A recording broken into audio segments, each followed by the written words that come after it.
A new book titled Emotional Labor is described as a deeply researched foray into the invisible, uncompensated work women perform every day and a profound call to action. The publishers describe emotional labor as essential to our society and economy, but often unvalued and invisible, and something the author Rose Hackman is seeking to address head-on in her book. Well, our correspondent in New York, Sherwin Bryce-Pease, spoke to the Detroit-based writer and sent us their discussion. Rose Hackman, a very warm welcome to SABC News. Thank you so much for having me. You write that emotional labor is the primordial training that before anything else, women and girls should edit the expression of their emotions to accommodate and elevate the emotions of others. And this, of course, reminded me of something the current United Nations Secretary General often talks about in relation to gender equality, that it's fundamentally a question of power within this male-dominated world and culture. You seek to expose and challenge what you refer to as persistent roots of patriarchy. How have you sought to achieve this in this book? So there's a form of work, I argue in this book, that is endemic. It's everywhere, but we refuse to treat it as a real form of work, and that is emotional labor. Emotional labor is the editing work of emotions that a person will do on themselves in order to have an effect on the emotions of other people. This is a form of work that is happening in private, in public, and it's very, very often offloaded onto women. The expectation is women should do it for others, and get this, we don't reap any benefits from it. So all of our time, effort, and skill is put to work for the benefit and time of other people. I'm going to talk a little bit about value in a moment, but before we get there, this book, of course, also one imagines has been, Rose, a labor of love, right? 7 years in the making, many of those spent researching the topic, reviewing literature that has preceded your contribution on the subject, but also conducting, as you touched on in that first answer, many interviews that reflected just the breadth of the problem, be it in the boardroom, be it in the emergency room, as a server in a restaurant, at domestic work. As you put it, performing comforting stereotypes of womanhood were found to be additional implicit requirements for women to achieve success. You found this everywhere you looked. Everywhere I looked. And the reason I wanted to really take years to look into this topic is so often when we talk about women's issues, we get dismissed. We're told, oh, this is silly. In this case, emotional labor is often dismissed as the petty, silly complaint of privileged white women. And actually, emotional labor as a form of work is offloaded not just onto white women, onto women of color, it's offloaded onto all women out there. Anyone who is lacking in power and who is seen as part of a feminized group is expected to put their emotions to work for the emotions of other people. And as you mentioned, you find this in industries from healthcare to servers, and obviously, you know, mothers, daughters, sisters. It's happening in public and in private.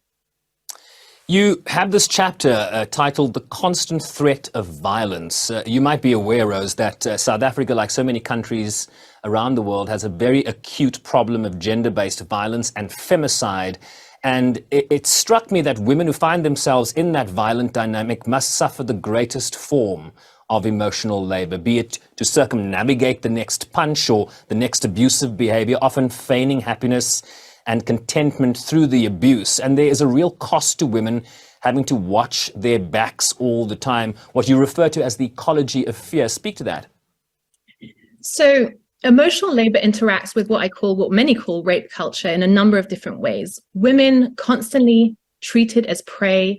We're expected to be on guard because we know the threat of violence could be out there. So we're constantly having to play that safety versus freedom game, which is actually thwarting a lot of our opportunities, economic opportunities, social opportunities. If we feel like we might be in danger, we do that emotional labor, we might end up not taking a night job, say, or not taking, for example, a trip to a wonderful location.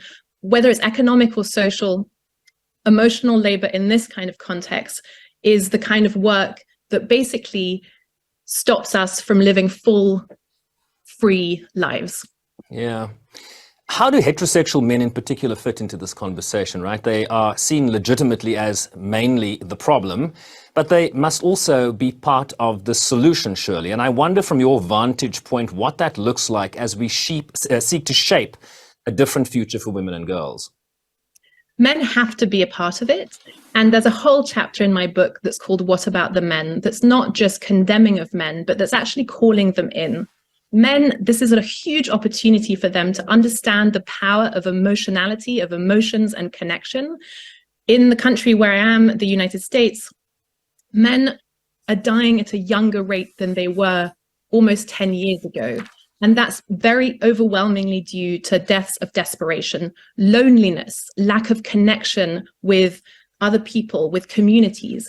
If they take on their share of emotional labor, they understand the power of emotional labor that could not just help women and girls share some of their load, but also actually step into their own humanity by connecting to other human beings.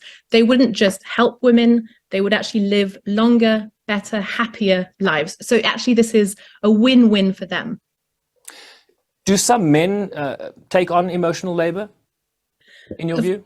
Of course. Right, okay. Constantly. So one of the wonderful things that I discovered when I was doing my research is neuroscience and psychology clearly show that empathy in action, activating empathy, is something that all humans can do regardless of gender. We think of it as a feminine type of trait, but actually it's just human. So men are totally able to love, to live connected lives, to build relationships, to activate empathy. The problem is, as the system currently stands, we only expect women to do it, and that ends up cutting men off from their emotionality and their full humanity.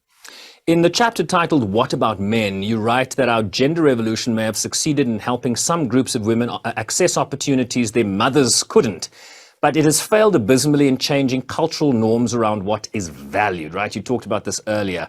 And it's this notion of value that I think is a central theme in this book. Briefly explain why. So initially, I think a lot of people who have heard of the term emotional labor see it as something that is a negative. And in fact, what my research very clearly shows is it's a positive. There is huge value in emotional labor.